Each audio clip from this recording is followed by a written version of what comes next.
Hey guys, you all know about Valhalla from Asgard, right? The legendary hangout for fearless warriors who've earned their place in the afterlife. But guess what? Our protagonist waltzes in without fighting a single real-life battle. Instead, his battleground is online, where he's a pro gamer and literally the best in the world. He's got a massive fan base who think he's the ultimate gaming god. So yeah, today's story is going to be a wild ride, full of fun, action, and a whole lot of wait, what? If you're new here, smash that subscribe button. And if you're enjoying the recap, don't just think about it. Subscribe now. I'm aiming for 10,000 subscribers before New Year, so let's make it happen. Without further ado, let's jump into today's story. Our tale begins at a big gaming tournament. Outside the hall, there's a giant poster of our protagonist, Tae Ho, striking a killer pose and advertising some snack. Fans are swarming it, taking selfies and hyping him up. Inside the hall, it's game time. Two teams are ready to battle, and the announcer yells, "Now entering the star of today's show, the MVP of the 6th World Championship, the MVP of the 7th World Championship. It's Tae Ho." The crowd goes absolutely nuts as our boy steps onto the stage like a legend. And then bam, next thing he knows, Tae Ho is in Valhalla, standing in front of massive warriors who look like they bench press mountains for fun. One of them glares at him and says, "Tae Ho." Tae Ho, shaking like a leaf, stammers, "That's me?" The warriors start giving him the once-over. One goes, "Tae Ho? Weird name." The other adds, "And what's up with his outfit?" The first one nods, squinting. "And he's kind of tiny." They exchange a glance, then suddenly, boom, one of them points at another and shouts, You're the bastard who killed me." The other warrior smirks and chimes in, "Wait, it was you?" Now they're squaring up like they're about to throw hands, and Tae Ho is just standing there thinking, what in the world is happening? Did they fight each other? Are they about to fight me? But then, plot twist, they burst out laughing and do an epic bro handshake, all smiles and good vibes. "You're here because of me. Now you know it," one of them says. "It was a good fight," the other replies. "But wait, does this mean you died right after?" The first warrior scratches his head, looking a little sheepish. "Well, yeah. After that, some kid with 5 braids took me out. He grabbed my sword and yelled, 'Father.'" They both burst into even louder laughter. Akin says, "You've got a son." "Yup," the other grins. "He's going to be an incredible warrior one day." "Actually, scratch that, he already is." Meanwhile, Tae Ho is frozen in place, watching all this chaos unfold and thinking, what kind of insane sitcom have I walked into?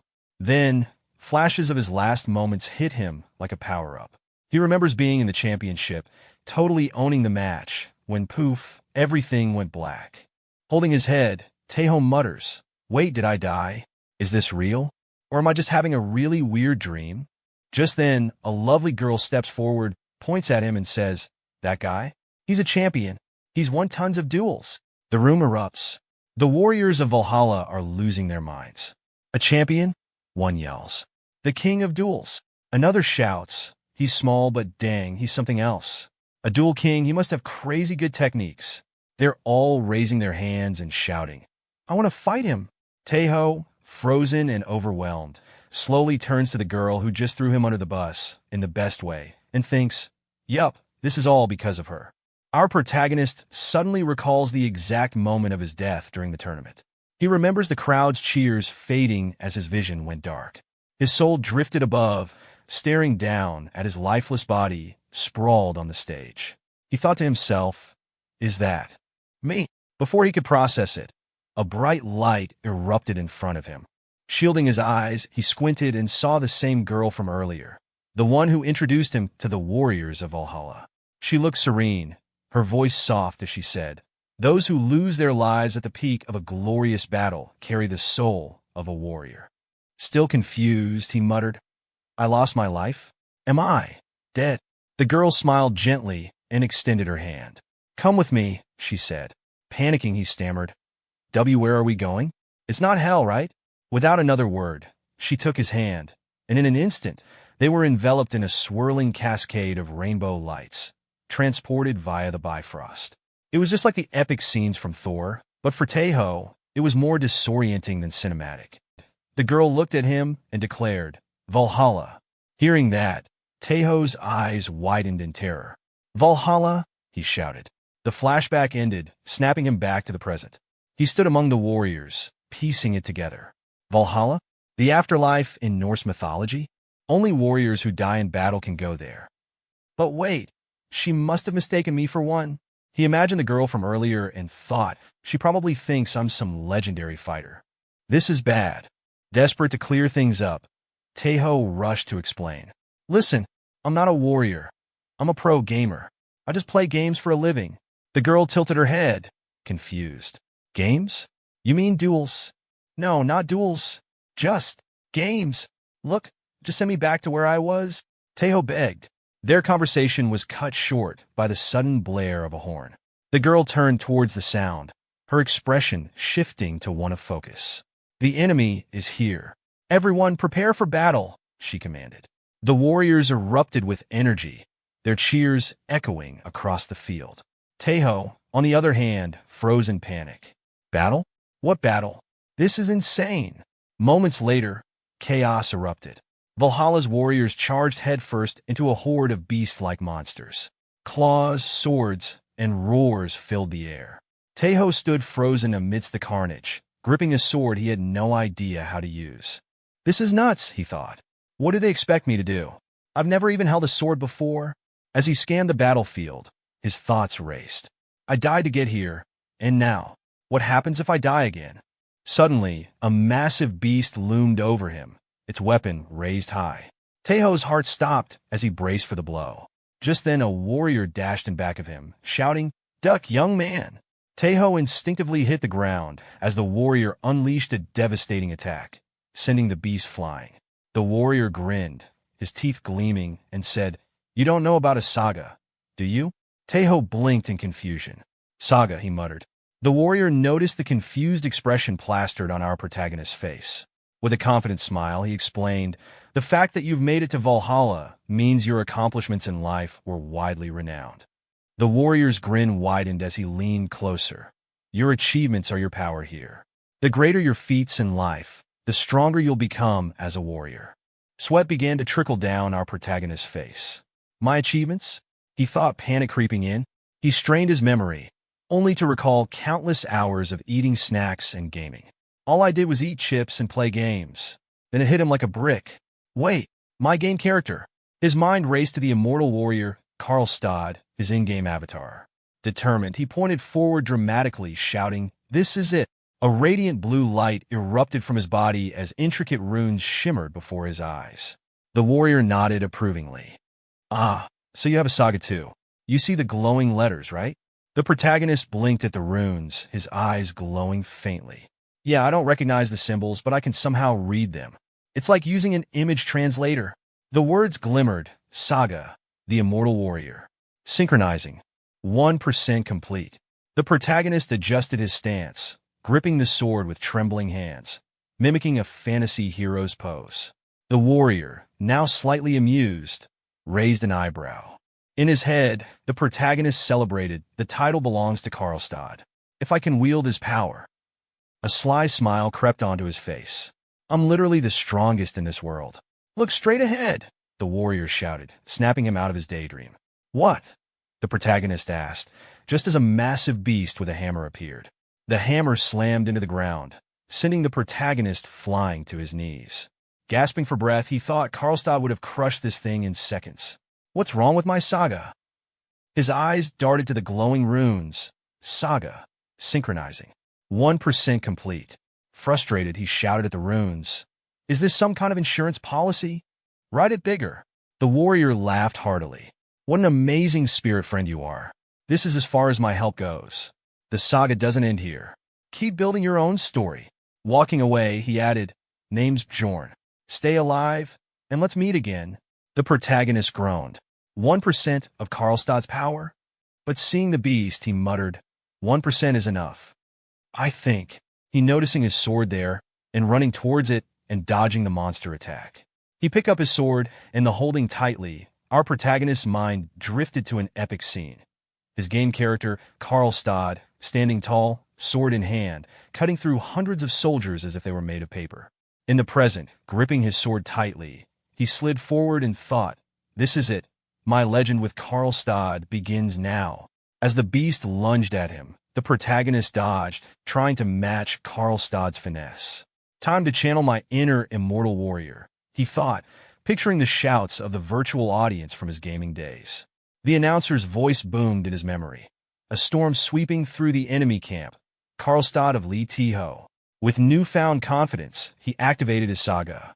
His sword cut clean through the beast's neck with one swing, the monster's head rolling across the ground. In that triumphant moment, he couldn't help but think, the warrior charge, it's just like a storm. But then reality came crashing down. His fantasy-fueled maneuver was too much for his real-world body.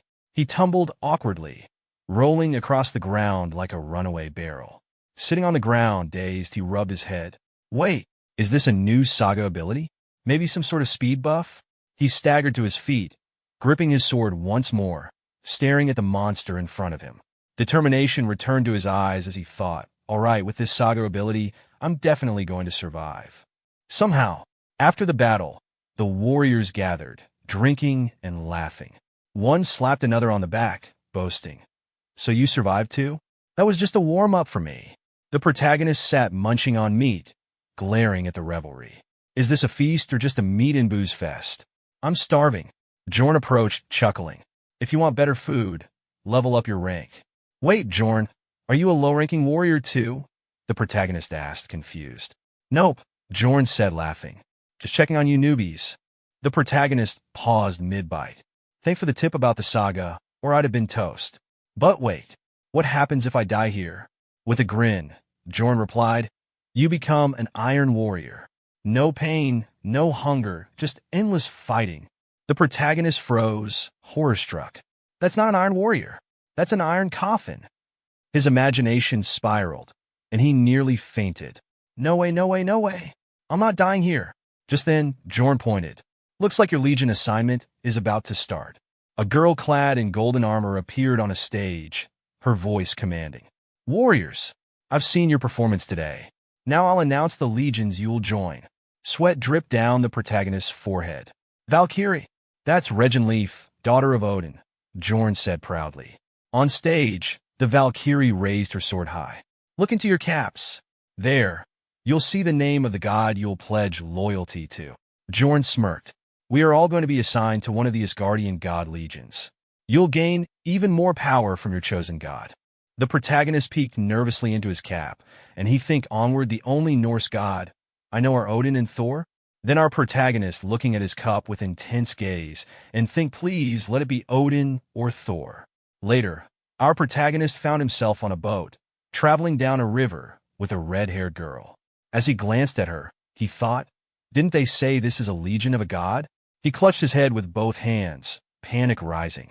But why? Noticing his discomfort, the girl spoke up. Why have you been acting like that since earlier? Our protagonist, a little flustered, thought it's just me. All by myself. The girl raised a finger in the air, casually saying, don't worry. Our legion has strengths that can hold their own against anyone. Confused, he blinked and asked, what? With a grin, the girl continued, there's no one above us to nag, and no one below us to cause trouble. It's like a complete paradise. The protagonist, adjusting his glasses in panic, muttered, am I really the only one here in the Legion of Iden? He remembered the moment he'd been assigned there, and silently sat, staring at the water. Meanwhile, warriors gathered, speaking of Odin and Thor, celebrating loudly. Some boasted about their victories, others were jubilant. Our protagonist, with a disappointed expression, muttered, Iden. What a name. I've never heard of it. He glanced at the warrior he'd spoken to earlier. The warrior gave him a sad look and say stay strong, making our protagonist wonder, what's with that uncertain expression? Not long after, a white-haired girl stood up, calling out to the group. Odin's team, over here. Warriors lined up, one line for the Odin team, and one line for the Thor theme, and one online for the Freya and many others, and our protagonist searched for his spot. Iden, Iden. Suddenly, the red-haired girl, sitting on the ground, poked her ear and said, Iden. Their eyes met, and our protagonist, awkwardly clearing his throat, said, excuse me?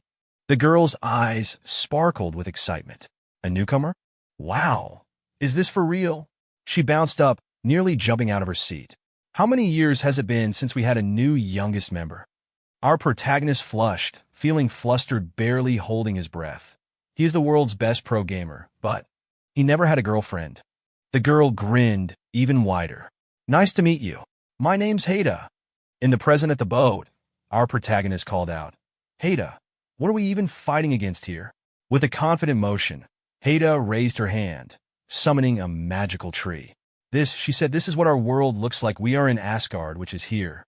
What lies beyond this is Muspelheim, the land of giants, evil gods, and demons trying to invade us. He pointed at the glowing red on the tree. What does the red color mean? That's Aaron, Heda explained. But it's already destroyed. We're on the front lines now, fighting to protect the world. The protagonist, his face dropping, murmured, Ragnarok by any chance? Yep, Heda replied. That's right. We're carrying out Ragnarok. We hold the fate of the world. To put it grandly, we are fighting to protect the world. Then, in a slightly disappointed tone, she added, but honestly, we're just fighting to survive. The protagonist's mind raced. Wait, does that mean one can travel between worlds? Before he could think more on it, they reached a temple. We've arrived, Heda said, hopping off the boat. They walked up to the entrance of the temple, and Heda said, this is the temple of the goddess. Now that you're a goddess warrior, you should go pay your respects. The protagonist, a little confused, asked, will I meet the goddess here? Heda stood before a statue and shook her head. Not in person, but remotely. She resides up high. She handed him a golden apple. Stand on the avatar and try dropping this. The protagonist stared at the apple, shocked. Golden apple? He stood in front of the statue, holding the apple in his hand, thinking, I wonder if this will actually work. Without wasting time, he dropped the apple. The ground beneath him glowed in a brilliant golden light, and a voice spoke. Tae Ho, my warrior. Come closer to me. He looked up and saw the goddess Iden, the goddess of life and youth, standing before him, surrounded by the glow of a majestic tree. The protagonist instinctively knelt, overcome with respect. Just like water flowing downhill, my body knows what to do around a goddess. The goddess gently placed a hand on his head and spoke in a calm voice. I will bestow upon you their blessings. It will protect your body from the threat of death. Suddenly, golden runes appeared, etched before him, saying, Protector's mantra of vitality. Before he could fully absorb the situation, his body began glowing with golden light, and a rush of power flooded into him. He swung his hand in front of him, eyes wide. Wow, this power, he exclaimed, gripping his fist. The chronic ailments I developed from my life as a pro gamer, back pain, carpal tunnel, turtleneck, indigestion, and other symptoms have completely disappeared. The goddess, watching him, smiled gently. I look forward to your future accomplishments. Later, as our protagonist awoke from his nap, still sitting where he'd dropped the apple, he found Heda looking down at him. You've received the blessings, she said with a hint of a smile. He just stared back at her, still a little stunned, not saying anything. Heda continued, Iden is the goddess of immortality and youth. Now you can even endure pain on the battlefield to the point of death. Hearing this, the protagonist's face flushed slightly. She's so pretty, he thought. Then Heda added with a smirk, there'll hardly be any real chance of dying now you have the blessing of life. He sat up and looked at her seriously. And she continued, as you grow, your blessings will become stronger and stronger. Heda smirked. How bad would it be for our legion to get nicknamed the Zombie Legion? The protagonist thought for a moment, then asked, once I defeat all the enemies, will I be able to return to the place where I lived? He looked at her intensely, his face turning a little red. Wasn't I kind of cool just now? No wonder she's blushing. Heda laughed inwardly, thinking to herself, he really thinks he can do that. That's cute. She extended her hand to him and said, if the war ends the way you say, and that's only if we win. If you want to go back, then do so. Our protagonist, his excitement building, extended his hand toward hers. Of course, I have to go back. What joy could there be in such a crazy place? As their hands touched, the protagonist thought, oh, her hand is so warm and soft. For now, there might be a little bit of joy after all. What came next? A dream, of course, a dream that could make anyone blush.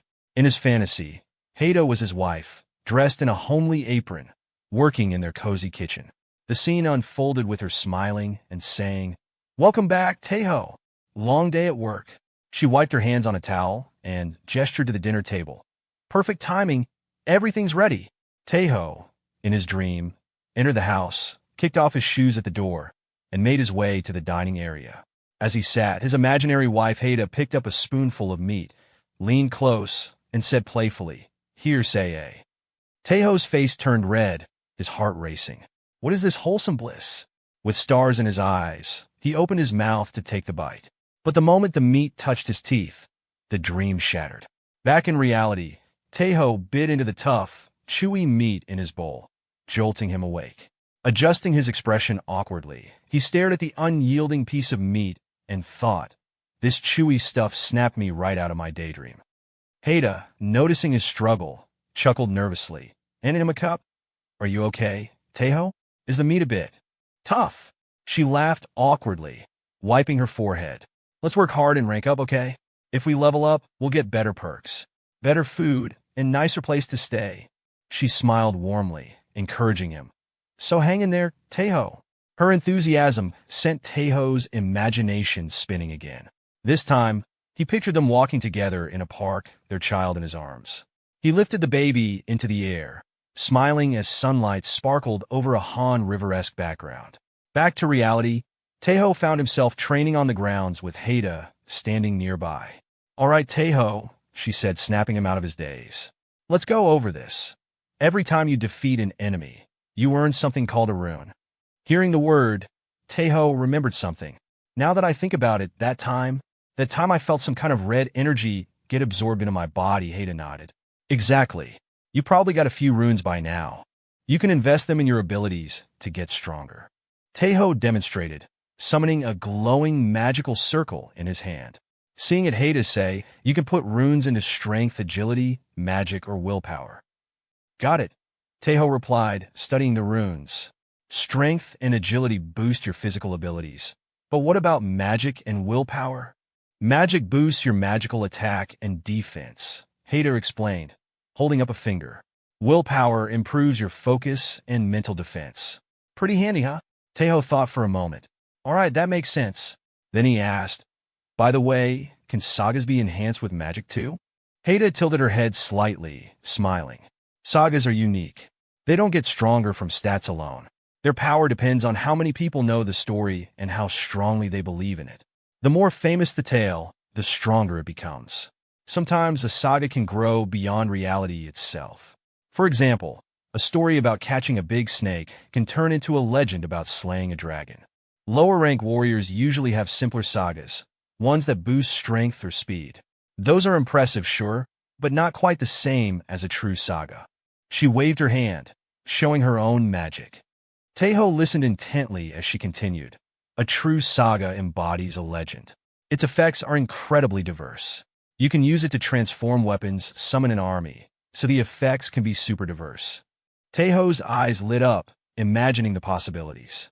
As Heda summoned a brilliant flame sword in her hand, its heat shimmering in the air, she turned to Tae Ho and said, "But remember, drawing out the power of your saga and making it stronger, that's all up to you." Tae Ho watched in awe, feeling a newfound sense of confidence rise within him. "My story," he thought, already imagining himself riding a dragon. His game character's legendary saga, the legend of the Dragon Knight Kalsted, coming to life. But before he could sink further into his daydream, a loud warning bell rang out, cutting through the air. Both he and Heda turned toward the sound. "We've got deployment orders," Heda said, her voice calm but firm. Tae Ho, shocked, blurted, "Already?" Before he could process it, a portal suddenly materialized before them, swirling with purples and blues. Tae Ho stared at it, thinking a portal? Heda pointed toward the gateway. "Go through that purple gate," she instructed.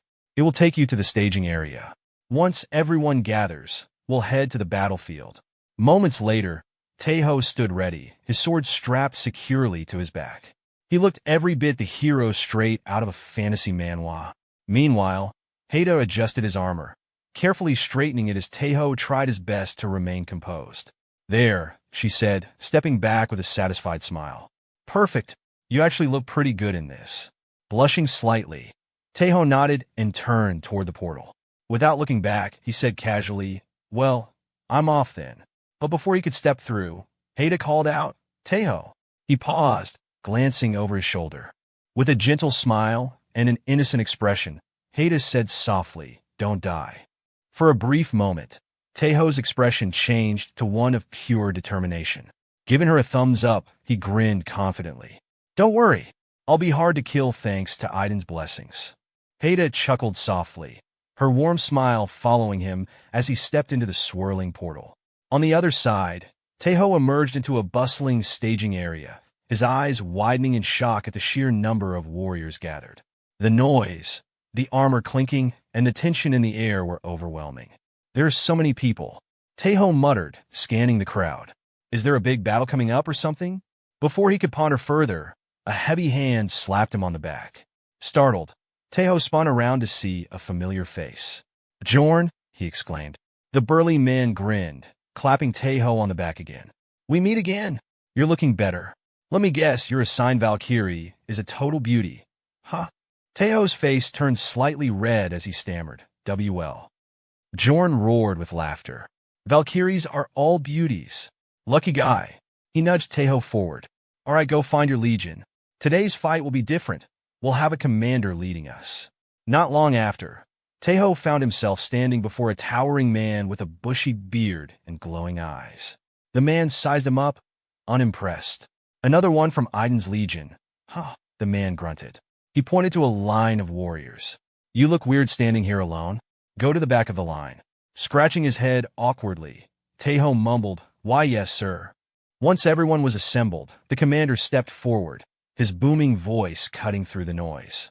I am Ragnarok of the Heimdall Legion, he announced. I will be leading you in this battle. Our mission is to reclaim the territory taken by Noel. He raised his sword high, its blade gleaming under the light. We will be dropped directly into the heart of the battlefield, where the fighting is at its thickest. The warriors roared in response, their spirits ignited. For Asgard and the 9 realms, Ragnarok shouted, standing in front of the portal with his sword held high. The army surged forward, their war cries echoing as they followed him into the fray. As the warriors gathered before the portal, preparing to step into battle, Ragnarok raised his sword high once more and shouted, I will lead the way. Just follow me. The warriors roared in response, their voices filled with unwavering determination. Ragnarok, echoed through the air as they marched behind their commander, their trust in him absolute. Standing at the back of the group, Tae Ho craned his neck but couldn't see past the wall of broad shoulders and weapons. I can't see anything, he muttered, frustration lacing his voice. Moments later, the warriors emerged from the portal into a snowy battlefield, the frigid air biting at their skin. Chaos was already unfolding before them, clashing weapons, blood-stained snow, and shouts of desperation. The allied warriors on the battlefield, noticing the reinforcements, shouted with renewed vigor. Reinforcements are here. All right, let's push them back. But their brief moment of hope was shattered when, on a distant cliff, a massive beast man wielding a hammer appeared. His hulking figure loomed over the battlefield, exuding an aura of sheer dominance. What's with that guy? Someone whispered, dread creeping into their voice. Without warning, the beast man leapt from the cliff, hammer raised high.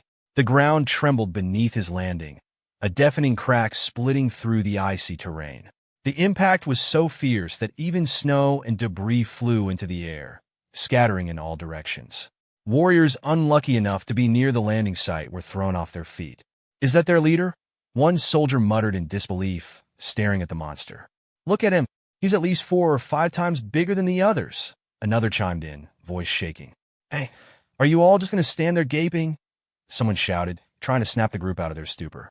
As the beast man roared, a swirling portal opened behind the monster. Inside the portal, determined voices rang out. Everyone advance. Keep moving forward. The warriors surged ahead, their resolve hardened despite the daunting sight before them. Leading the charge, Ragnarok stood firmly at the front, shouting commands to rally his troops. But as they approached the battlefield, even the most seasoned warriors froze in terror at the sight of the beastman's raw power. What the heck is this thing? One of them exclaimed, voice trembling. With a single swing of his hammer, the beastman sent dozens of warriors flying into the air, their cries lost in the chaos. Snow and debris erupted, leaving a gaping scar in the ground where the hammer had struck. Just then, Tae Ho stepped through the portal, his expression calm as he surveyed the scene. His sharp eyes locked onto the beast man, giving off an aura of confidence. But inwardly, Tae Ho's heart was pounding wildly, and his legs felt like lead. Who's the idiot that opened this portal? He screamed internally, panic gripping him as he realized the overwhelming danger in front of him. The colossal beastman roared, raising its massive hammer above its head, preparing to crush Tae Ho. For a moment, Tae Ho froze, but he snapped out of his daze. Holding his sword in front of him, his eyes widened as his mind raced. Calm down. Just think of it as strategizing against a game boss, he thought, steadying his breath. He glanced at the hammer. Its enormous size and shape struck a thought in his mind. First off, what a huge pork cutlet hammer. He tapped his shield with his sword, testing its durability. A grimace formed on his face as he imagined it shattering upon impact. With this tiny shield, I can't block that. In that case, he tossed the shield aside, gripping his sword tightly, and braced himself. As the beast man swung its hammer, Tae Ho invested all his accumulated runes into agility. The moment the hammer came crashing down, Tae Ho darted to the side, his movements swift and precise. I can see it, he thought, exhilarated by his enhanced reflexes. The warriors, witnessing Tae Ho's nimble dodge, gawked in disbelief. He dodged it, someone shouted, awe and shock in their voice. The hammer's impact, however, sent a shockwave across the battlefield, launching several warriors into the air like ragdolls. Tae Ho glanced back at the monster, sweat trickling down his face. Just dodging isn't going to cut it, he thought, frustration bubbling within him. Maybe I should try attacking its legs. He shouted to the surrounding warriors, everyone, aim for the legs. The warriors rallied behind his command, charging toward the beastman with renewed determination. Let's stop it by attacking its legs, they cried. But as they attacked, the beastman swung its hammer in a wide arc, sending them flying once again. Tae Ho gritted his teeth. Let's aim for something else, he thought, frustrated. Suddenly, the monster appeared directly in front of him, its hammer raised for another devastating blow. Tae Ho's eyes widened in panic, but then he activated his power, focusing on his legs. The only method I can think of right now. Blue light enveloped his legs as he concentrated all his power, and just as the hammer came down, he leaped into the air, dodging the attack by mere inches. Soaring through the sky, Tae Ho clenched his sword tightly. I must survive this battlefield. I want to see Heda again. He remembered her gentle smile and her words, don't die. Stop with the death flags. Tae Ho screamed internally. No more flashbacks. No more tempting fate. Still in the air, Tae Ho's confidence surged. The Saga, Charge of the Warriors, has only been a movement speed buff until now. But what if I developed it beyond just a vertical jump? Closing both legs midair. He thought, for example, what if I could kick the air and leap? With newfound resolve, he kicked off the air, propelling himself downward at lightning speed. His sword gleamed as he aimed it directly at the beastman's head. Tae Ho struck with all his might, the impact creating a deafening crack as he slammed into the ground, leaving a crater beneath him. Blood spurted from the monster's head as it howled in pain, its massive body swaying. Tae Ho lay on the ground, panting heavily. He managed to push himself to his feet, wobbling slightly. I almost died, he muttered. Thanks to Aiden's blessings, I'm still alive. He glanced at the beast man, which was now writhing in agony. This is it. The opportunity to end him is now or never. Tae Ho activated the remaining runes in his hand, his will firm. Without realizing it, a glowing sword materialized in his grasp. He smirked, gripping the weapon tightly. This is what I need. With a final surge of energy, Tae Ho lunged toward the monster, his sword blazing with determination. The battlefield seemed to hold its breath as he closed the distance, ready to deliver the final blow. The scene shifts to a grand castle bathed in moonlight. On the highest balcony, a white-haired valkyrie gazes at the stars with serene elegance. Her piercing eyes, however, were not simply admiring the celestial beauty.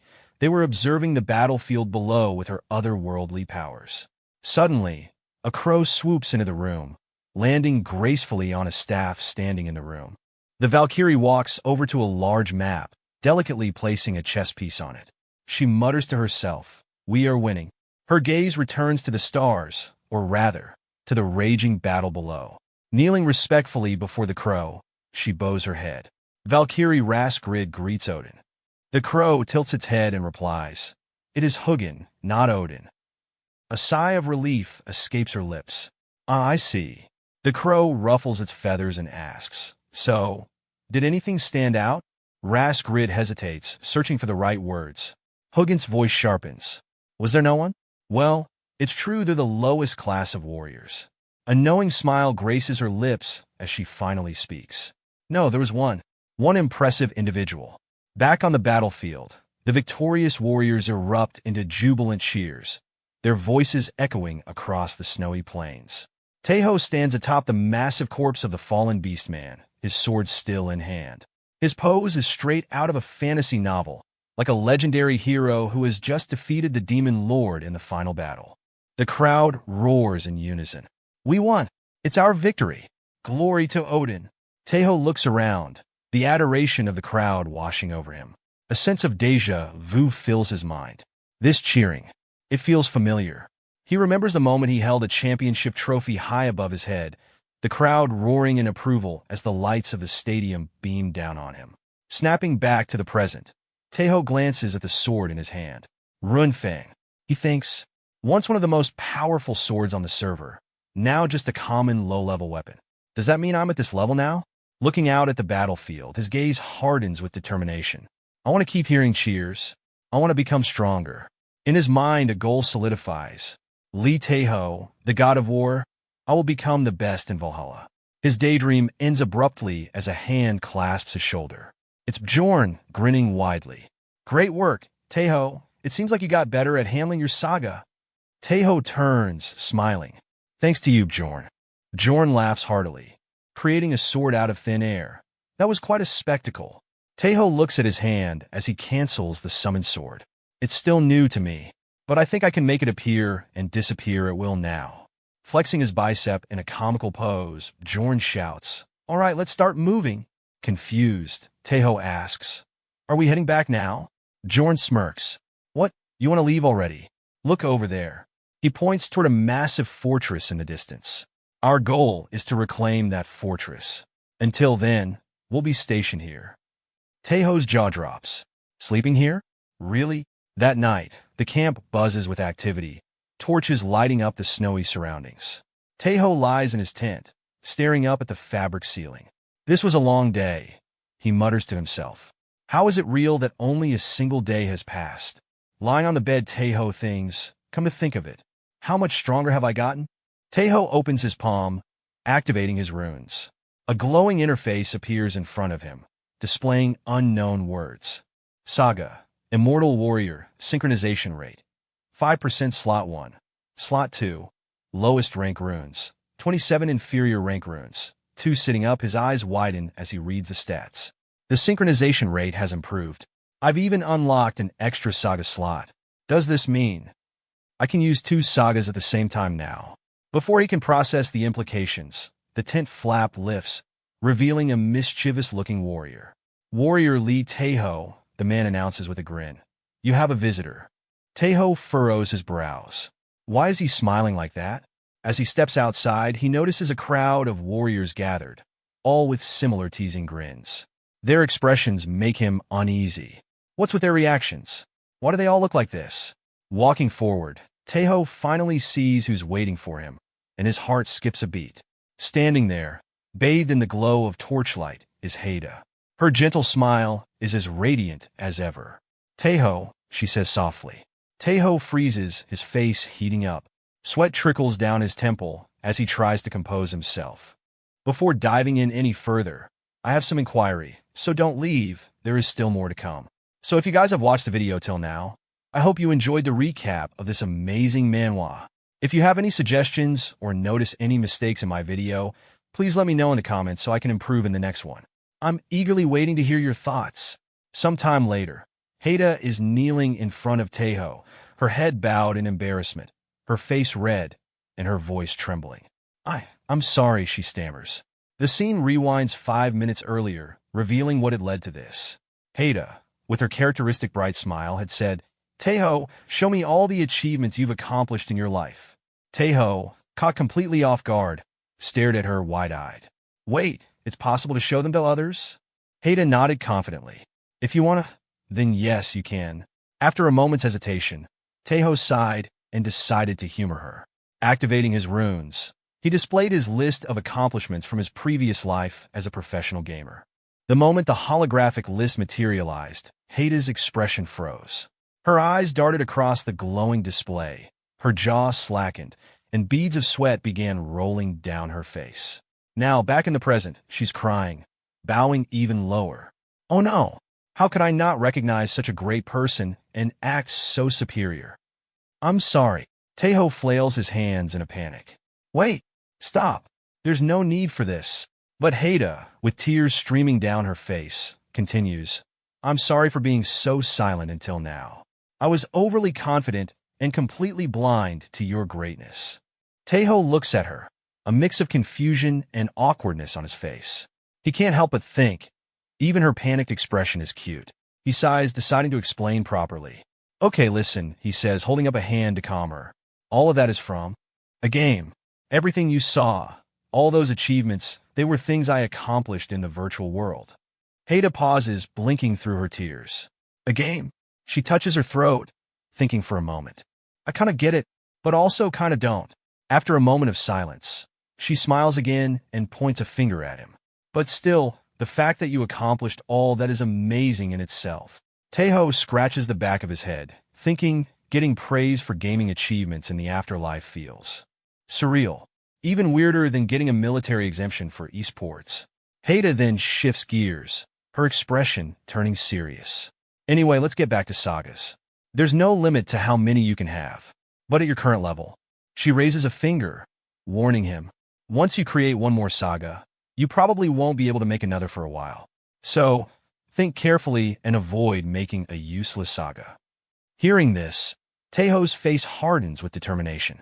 Opening his runes, he looks at the glowing interface. Just one. What do I need the most right now? He reviews his current sagas in his mind. Immortal Warrior. Synchronization with Kalsted. Charge of a warrior is like a storm. Enhances speed and boosts movement effects. Sword of the Warrior. Allows the creation of Kalsted's weapon. Tae Ho rubs his chin, thinking deeply. At this point, I should have at least one attack skill, right? Finally, his eyes light up with excitement. The ability I need the most right now is the Eyes of the Dragon, the power to see through all things. Heda can't help but chuckle at his sudden outburst. Creepy, she teases lightly. Tae Ho, undeterred, removes his glasses. His eyes glow with a radiant blue light as the power of the saga activates. Heda smiles, leaning forward. Have you decided, Tae Ho? Yes, Tae Ho replies with conviction. This saga. He turns toward Heda, his gaze sharp and focused. It's the ability to see true things like analyzing targets in a game. To put it simply, it allows me to know the details of others. But as his eyes focus on Heda, something unexpected flashes in his vision. His thoughts spiral out of control. I can see right into the depths of her. His mind short-circuits, and his face turns bright red. He stumbles back, his head exploded in embarrassment. Heda jumps in alarm. Tae Ho, what happened? But Tae Ho can't bring himself to explain, as the saga's unintended consequences leave him thoroughly embarrassed.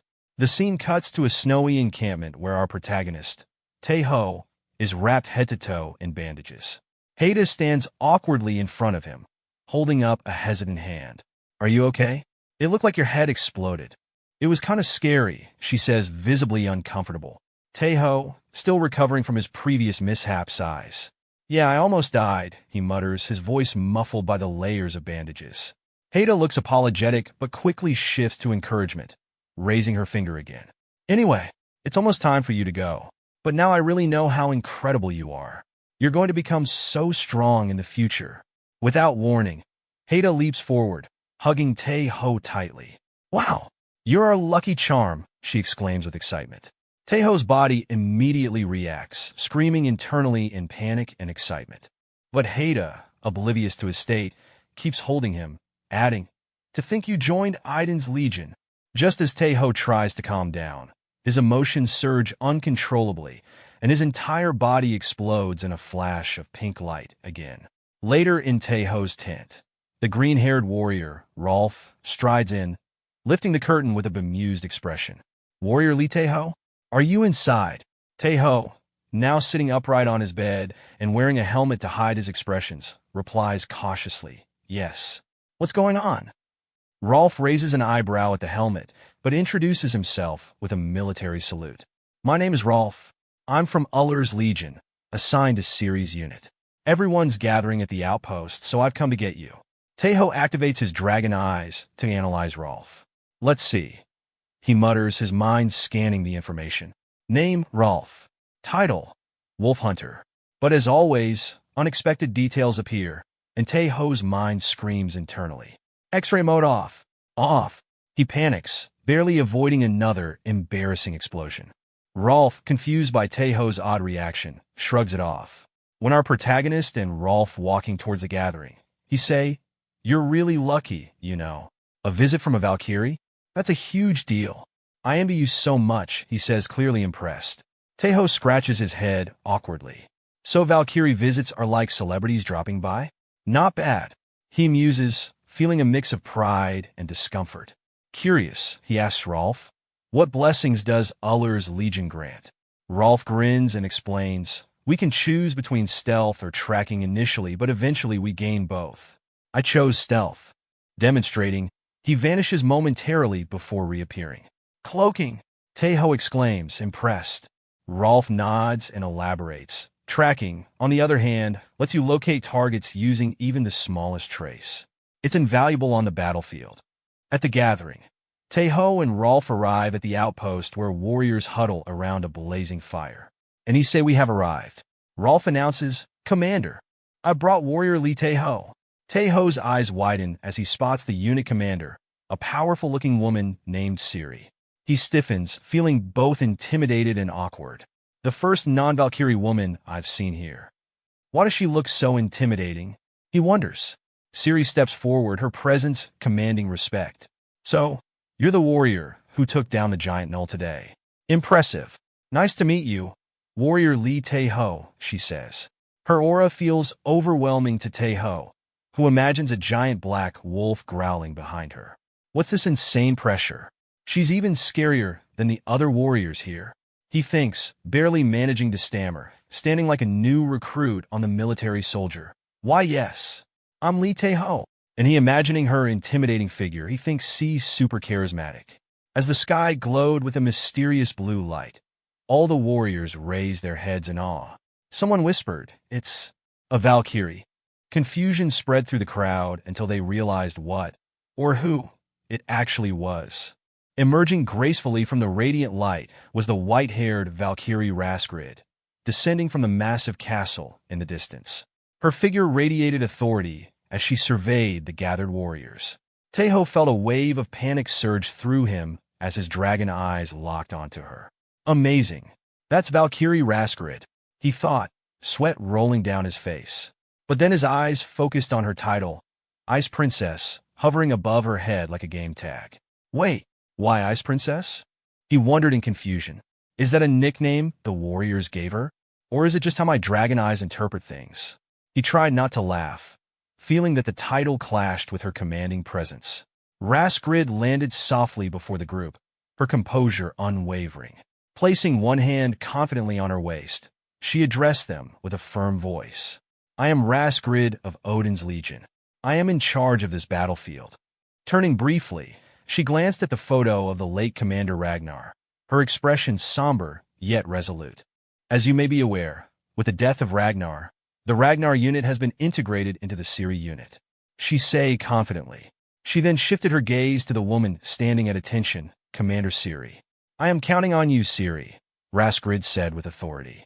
Ciri stepped forward, her posture firm and professional. She saluted sharply. "I will carry out my duty." The Valkyrie Raskrid extended her hand, summoning a piece of parchment seemingly from thin air. Holding it up like an official decree, she began reading aloud, her voice clear and commanding. "I have observed your remarkable efforts. For those who have made significant contributions, rewards will be given. When Tae Ho heard his name, his heart skipped a beat. Warrior Lee Tae Ho, Raskrid continued. You single-handedly defeated the leader of the Knoll unit, the giant Knoll.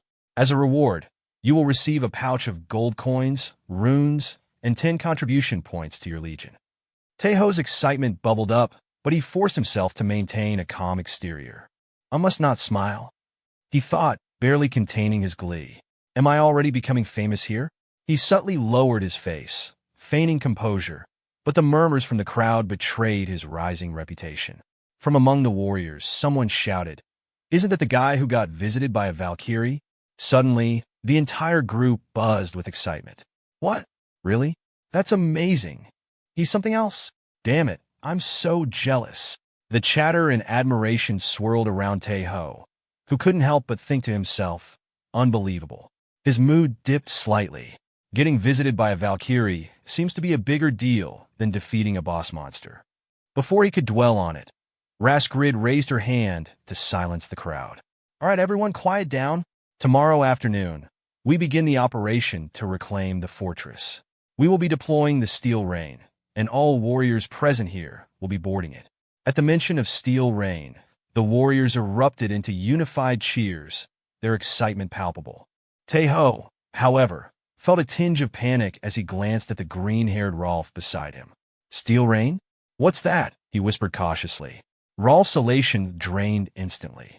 His expression turned awkward. I don't know either, he admitted sheepishly. That's it. The next day, the Valkyrie hovered in the air, her sword gleaming as she pointed it toward the fortress. Charge, she commanded. At her cry, the warriors roared and rushed forward, engaging the beasts guarding the fortress. A fierce battle erupted, swords clashing and cries echoing through the battlefield. High above, a beastman observed the chaos with a scowl, his fury growing. Meanwhile, Tae Ho's thoughts flashed back to the strategy briefing. The warrior commander had explained the plan in detail. When the siege begins, we'll take advantage of the enemy's focus on the front lines. Our unit will scale the walls and unlock the fortress gate. To do that, we must reach the rune magic control room. The dark green-haired warrior, leaning casually, had smirked and said, We're climbing the walls in this still rain. Sounds easy enough. Tae Ho had looked at him, unimpressed, thinking, pretending to know everything when you're clueless. But then, a bead of sweat had rolled down Tae Ho's face as realization hit him. Wait, what is still rain? Is it teleportation magic? Back in the present, Tae Ho found himself and 4 other warriors crammed inside a large barrel, which felt more like an amusement park ride gone wrong. So this is still rain? He thought, his face pale. The green-haired warrior beside him gave him a thumbs up. Tae Ho, you excited? Tae Ho deadpanned. Not at all.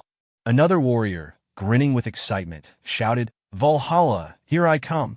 Tae Ho blinked and muttered, We're already in Valhalla. A horn blast interrupted them. Prepare to fire, yelled a warrior outside. The barrel's door slammed shut, and Tae Ho squeezed his eyes shut, thinking of Heda. With a thunderous roar, the cannon fired, launching the barrel through the air. Tae Ho and the others inside clung to whatever they could, some cheering, others panicking. The sky was soon filled with barrels, each carrying warriors hurtling toward the fortress. Tae Ho's barrel crashed into the fortress wall with a deafening thud, and the warriors tumbled out. One groaned, clutching his back. Oh dear, my back! Another sprawled on the ground, whimpered. I bit my tongue. Tae Ho staggered to his feet, blood trickling from his nose. He barely had time to recover before the commander barked. Prepare for battle. The enemies are coming. From the shadows, a swarm of giant spider-like bugs emerged, surrounding them. Damn, there are so many, a warrior exclaimed. Tae Ho analyzed the situation, his eyes narrowing. The giants move in groups of 5. If we take down the leaders, the rest will scatter like headless chickens. The green-haired warrior frowned. They all look the same. How are we supposed to find the leaders? Activating his dragon eye, Tae Ho saw the bugs' names glowing above their heads, just like NPCs in a game. One stood out. There it is, he thought. I can see the leaders with my dragon eye. I have a Saga. Suddenly, the commander stepped in front of him, aiming her crossbow. Tae Ho froze, blushing as he realized how close they were. She didn't notice, focused on the task. Point them out with your finger, she ordered. Tae Ho snapped out of it and nodded. Got it. With confidence, he pointed to the first leader. That one. Then another. And that one. He quickly marked all the group leaders. The commander, without hesitation, fired her crossbow at the targets, and the warriors followed her lead, attacking in unison.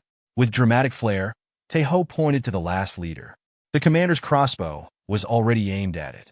The warriors moved swiftly, overwhelming the remaining bugs. Cheers erupted as the last leader fell, signaling their victory over the swarm. With the bug leaders defeated, the remaining bugs suddenly stopped their attacks. Instead of retaliating, they turned and began retreating, leaving the battlefield eerily quiet. But the momentary peace didn't last. A soldier from the fortress's beastman guards blew a horn, and a wave of beastman soldiers poured out, rushing toward Tae Ho's group. Damn, they're swarming us again, the commander cursed. She quickly turned to her team. We'll mobilize a defensive squad. Leave this to us and head for the control room. The green-haired warriors snapped to attention, giving a sharp salute. Understood. The commander's gaze shifted to Tae Ho. Take warrior Lee Tae Ho with you, she instructed. Then, with a confident smile, she added, I'll entrust this to you, Aiden's warrior. Tae Ho, still slightly confused but determined, returned the salute. Standing alongside the three other warriors, he unconsciously struck a pose reminiscent of a Power Rangers squad. The green-haired warrior grinned. Stick close to me, he said, activating his ability, Blessing of Ullr's Stealth. In an instant, their figures vanished into thin air. Behind them, the commander and her remaining forces engaged the Beastman soldiers in fierce combat. Reappearing near the fortress wall, the green-haired warrior studied his surroundings before declaring, I've memorized the map. There's a hidden door around here. He located the door, pushed it open, and revealed a tunnel leading underground. This is a temporary passage to the control room, he said, stepping inside. The group entered the dimly lit hall, the green-haired warrior lighting the way with a torch. As they walked, Tae Ho suddenly got tangled in a thick spider web. Pulling it off his face with some difficulty, he muttered internally, Why are there so many webs? Glancing around, he thought, it seems like this passage hasn't been used in a very long time. They pressed on, unaware that a massive spider was silently watching them from the ceiling, its many eyes fixed on the group. As Tae Ho and his group walked cautiously through the dimly lit hall, the massive wolf spider silently trailed them from the ceiling above. Suddenly, the green-haired warrior, Rolf, sensed something amiss. He turned abruptly and warned, Everyone, watch your steps. The group tensed up, scanning their surroundings. Without warning, one of the soldiers was snatched up and devoured by the spider. Tae Ho, pointing toward the creature, shouted, Rolf, over there! Rolf looked up, his eyes narrowing as he identified the attacker. It's a wolf spider, he said grimly. Damn it, it must have been starving. It's too late to save him. Tae Ho activated his dragon eye and scanned the area. His voice was urgent as he shouted, Rolf, there's more than one.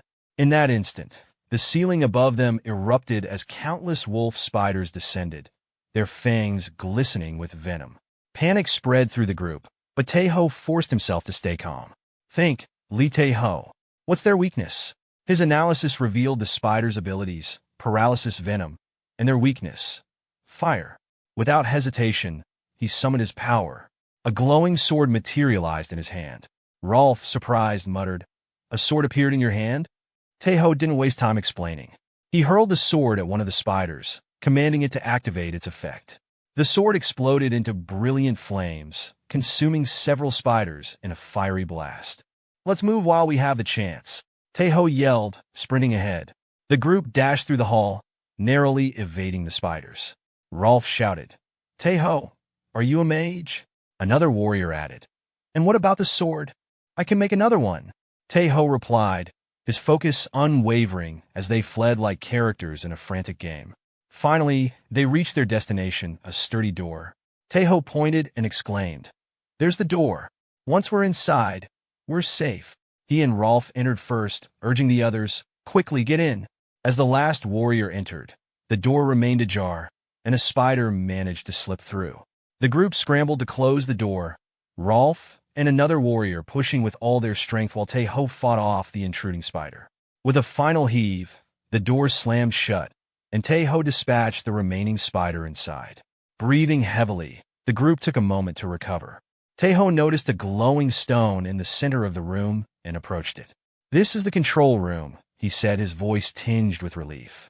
Rolf nodded, standing beside the stone. "To be precise, it's the emergency control room. The fortress's second hidden control room."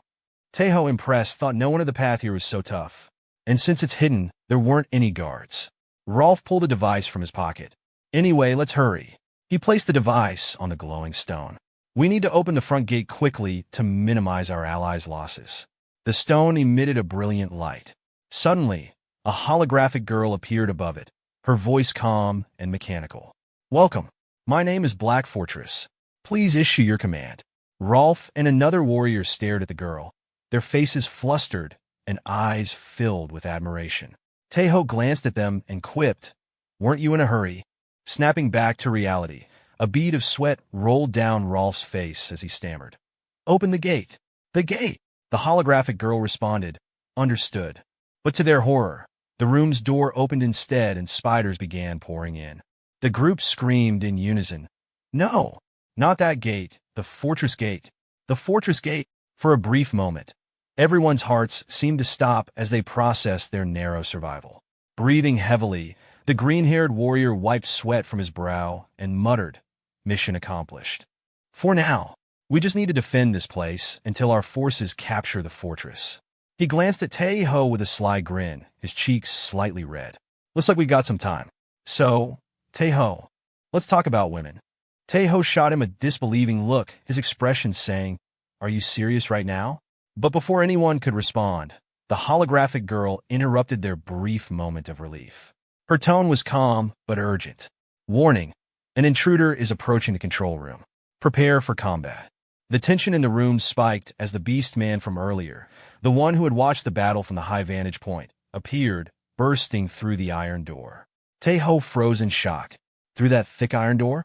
Rolf glanced outside and muttered, "There was a horde of spiders out there." He trailed off as he noticed all the spiders lying dead. His eyes widened in disbelief. "Wait, it took out all the spiders." The beast man, with piercing red eyes and an aura of rage, growled menacingly at the group. Then, with a roar that shook the room, he bellowed, "Valhalla rats! I will tear you all to shreds." The sheer force of his voice sent chills down their spines. Even the bold warrior's face turned pale, and the group instinctively stepped back. Tae Ho, however, tightened his grip on his summoned sword. "Stay calm. Think of Heda." The group launched an all-out attack, each giving their best effort. The beast man swung his massive hammer with brutal force, sending Parag, the bold warrior, flying across the room. The impact kicked up a cloud of dust and sand, obscuring the battlefield. The beast man paused, scanning the room. "Where's the tiny one?" he muttered, his red eyes searching. Above him, Tae Ho crouched silently on the ceiling, his sword ready for a surprise strike. With a determined leap, he launched himself at the beast man, his blade aimed for a decisive blow. But the beastman's reflexes were sharp. He noticed Tae Ho at the last moment, dropped his hammer, and intercepted him mid-air. Catching Tae Ho like a toy, the beastman smirked cruelly before slamming him into the ground with explosive force. The impact echoed through the room, and the floor cracked beneath Tae Ho's body. Rolf shouted in panic, "Tae Ho!" Tae Ho coughed violently, blood dripping from his mouth as he lay sprawled on the ground. The beastman loomed over him, his red eyes burning with fury. Seeing Tae Ho crumpled on the ground, Rolf shouted at him in panic, "Tae Ho, get yourself together!" The beastman shifted his gaze from Tae Ho to the other warriors, his red eyes gleaming with murderous intent. Meanwhile, Tae Ho drifted in a strange dreamlike state. He found himself floating in a black void, surrounded by nothingness. What is this feeling? He wondered, his thoughts echoing in the emptiness. Suddenly, a faint light appeared above him, growing brighter. So this is what that feels like, Tae Ho thought, gazing at the light. Back in reality, the beast man raised his massive fist, ready to crush Tae Ho. The moment of impact drew near, and Tae Ho, still in his dreamlike state, felt a jolt of panic. "Wait, no, this isn't it yet. But now I'm really going to die. Damn it." Just as the beast's fist descended, Rolf fired an arrow enhanced with fire magic. The blazing arrow struck the beast man, forcing him to stumble back. Rolf shouted to the bald warrior, "Get yourself together. We need to protect Tae Ho." The beast man roared in anger, his eyes darting between Rolf and Tae Ho. "You little pest. I'll kill you for that." He paused, as if deciding who to attack first.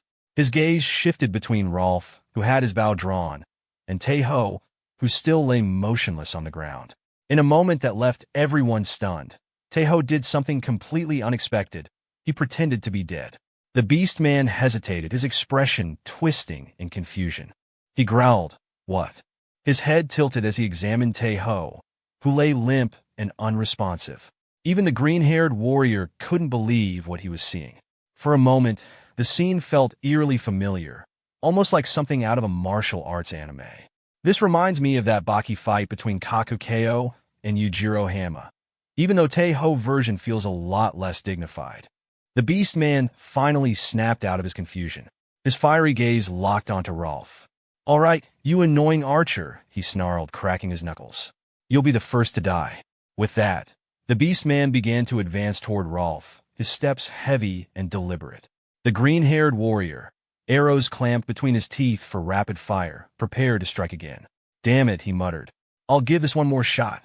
The beast man, roaring in anger, charged at him, hammer raised. But from behind the beast man, Tae Ho slowly rose, trembling, barely able to stand. "It hurts so much. I feel like I could die," he thought, gritting his teeth. But as the beast man neared Rolf, Tae Ho's resolve hardened. "I haven't died yet." Summoning every ounce of strength, Tae Ho lunged at the beast man from behind, his sword glowing faintly in his hand. With a swift, decisive slash, he targeted the beastman's lower half, slicing through it cleanly as though it were nothing more than a cucumber. He only stopped his attack once he landed beside Rolf, gasping for breath. The beastman roared in agony, clutching his wounded body and collapsing to his knees. Rolf, holding his nose with a towel, looked at Tae Ho with a mix of shock and slight disappointment. "Tae Ho," he said, pointing at the writhing beastman, "that was a bit extreme. Just finish him off already." Tae Ho hesitated, guilt flashing across his face. "I'm sorry," he said softly, as a fellow man. He activated his power, and a hammer materialized in his hand. With a determined swing, he delivered the final blow, ending the beastman for good. The group stood in silence for a moment before bursting into cheers of victory. Both warriors leapt onto Tae Ho, slapping his back enthusiastically. "For Aiden! Hail Aiden!" they shouted. Tae Ho barely acknowledged them, his focus drawn to his saga, where glowing text read, "Synchronization, 7% complete." The siege of the Black Fortress ended in a resounding victory for Valhalla's warriors. Across the battlefield, a mighty figure held the severed head of Frostmane, the last boss of the Knoll Legion. It was Bragi from Thor's Legion, a true hero of the battle. Overhead, Odin's crow observed the scene, its keen eyes taking everything in. "Raskrid," Odin thought, "you got your eye on this Lee Tae Ho instead of Bragi? Interesting." Later that evening, the fortress came alive with celebration. Warriors gathered to feast and drink, their laughter echoing into the night. The golden-armored Valkyrie raised her glass high, addressing the crowd. "Once again, valiant warriors, you've claimed yet another victory. Enjoy tonight, you've earned it."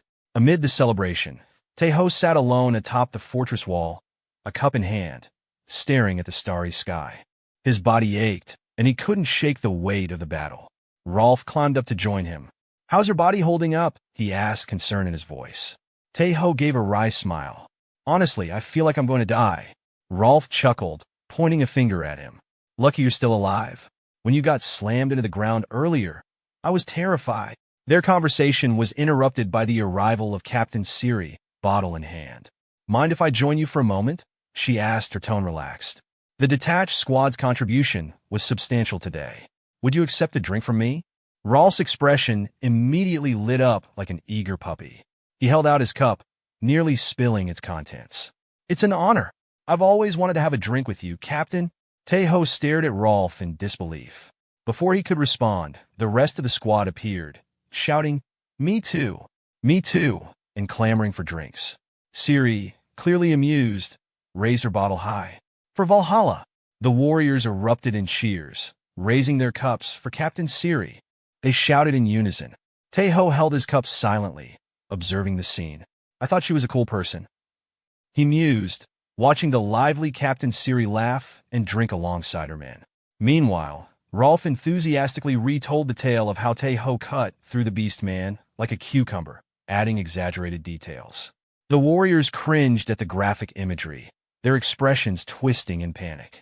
Tae Ho, however, found his attention drawn to Siri, who stood off to the side, quietly sipping her drink. Her expression was softer now, almost wistful.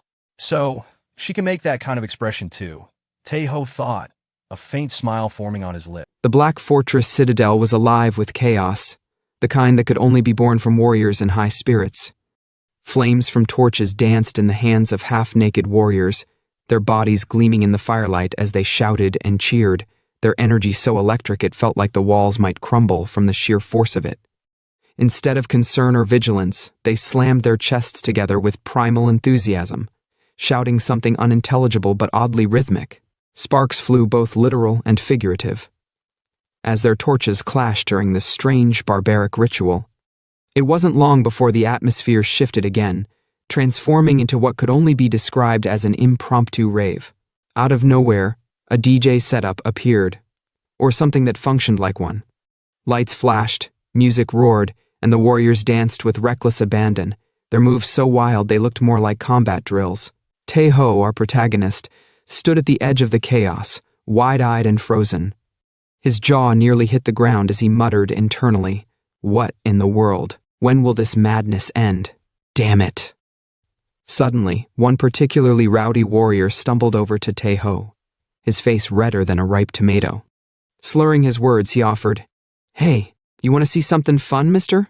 Before Tae Ho could react, another warrior, clearly more sober, interjected, "That guy's drunk. Someone stop him before he does something dangerous." What followed was an explosive clash as the drunk warrior lunged, only to be tackled by a group of his comrades. They wrestled like overgrown children, grinning all the while. Showing something like that carelessly could lead to serious trouble. One of them barked, though the whole scene looked more like a chaotic dance-off than an actual fight. Behind Tae Ho, a commanding voice cut through the ruckus. "Warrior Lee Tae Ho." He turned to see Razgrid, the Valkyrie commander, striding toward him with her usual authority. But it wasn't just Razgrid. Behind her stood Heda, Tae Ho's favorite Valkyrie, glowing like a beacon of calm in this storm of madness. As soon as Heda stepped forward and softly said, "Hello," the warriors froze mid-fight. Silence fell for a brief moment before they erupted into cheers louder than before, pumping their fists and shouting, "Woo! Look at him. That's hot. Youth, oh youth." Tae Ho's face turned crimson as the crowd's attention locked onto him and Heda. "Let's just go quickly," he mumbled, his voice barely audible over the roaring cheers. As the two began to walk toward the door, the warriors behind them hollered like rowdy fans at a concert. "Damn it, I'm envious," one shouted. Another slapped his comrade on the back and declared, "Come on, let's keep drinking." Amid the uproar, Razgrid, the Valkyrie commander, say in cold eyes. "No." Razgrid, the Valkyrie commander, raised a commanding finger in front of the warriors, silencing their revelry. "Siri's unit has a special mission tomorrow. Get some sleep now." The festive energy drained from the room instantly. Torches dimmed, and the warriors' faces fell as if someone had snatched their favorite toy. With groans and heavy sighs, they reluctantly began to disperse, their wild night coming to an abrupt end. The next day, under the rising sun, two birds perched on a nearby branch stretched their wings and chirped softly. Their fluffy feathers and innocent chirping gave the fortress a rare moment of serenity. Tae Ho stepped out of his room, yawning like a man who hadn't slept enough to deal with whatever awaited him. As he strolled forward, the warriors, now gathered, turned to face him. "There he is! Here comes Tae Ho!" someone shouted, their eyes glinting with curiosity. Tae Ho blinked at the crowd, still half asleep, and continued walking. The warriors swarmed around him, their curiosity bubbling over into teasing remarks. "So, had some fun last night, did ya?" one asked with a mischievous grin. Another leaned closer, whispering loudly, "A one-on-one night session with a Valkyrie, huh?" Rolf, the green-haired warrior, stared at Tae Ho with an unreadable expression. Finally, He broke the silence. "What were you doing, Tae Ho?" Caught off guard, Tae Ho instinctively took a step back. Sorry, I was told to keep it a secret," he stammered, trying to dodge the topic. The warriors gasped in unison. "So there was something." Tae Ho's face turned beet red. No, there wasn't anything like that," he blurted out, tugging at the necklace around his neck, as if it might shield him from their relentless teasing. Before the banter could escalate further, Siri, the unit commander, stormed into the scene, her voice cutting through the chatter. "Attention. From now on, we have a special mission to carry out." The warriors immediately straightened up, their attention snapping to Siri as she unrolled a map and pointed at it. "Our target is located east of the Black Fortress. This dwarf mine was sealed off when the gnolls attacked the fortress. The dwarves hold up inside, but we've received no word from them since."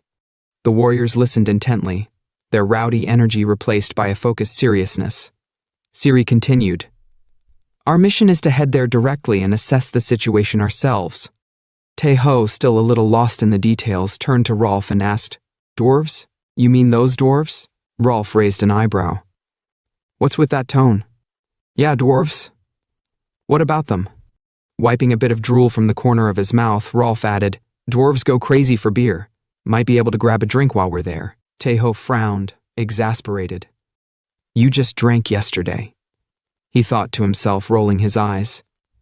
But Rolf wasn't done.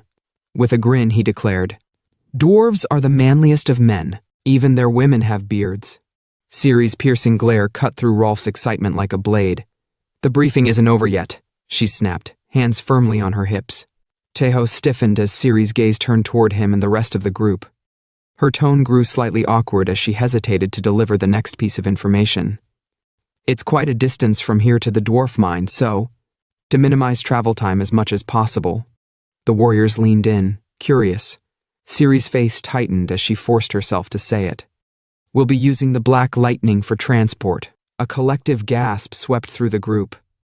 Panic settled on their faces, sweat dripping from their brows. Tae Ho glanced at Rolf, who seemed entirely unfazed, lost in his own world. "What's the Black Lightning?" Tae Ho asked cautiously. Rolf didn't even blink. "Dunno." Tae Ho sighed deeply, pinching the bridge of his nose. "I knew it." The memories of the previous night flashed through Tae Ho's mind like lightning. Heda, sitting gracefully on the edge of the bed, looked at him with an expression both serious and tender. Her red hair shimmered in the dim light, and her voice carried a quiet intensity as she said, "Keep everything we've talked about here a secret." Tae Ho, already flustered, felt his heart race when she removed the golden apple necklace from around her neck.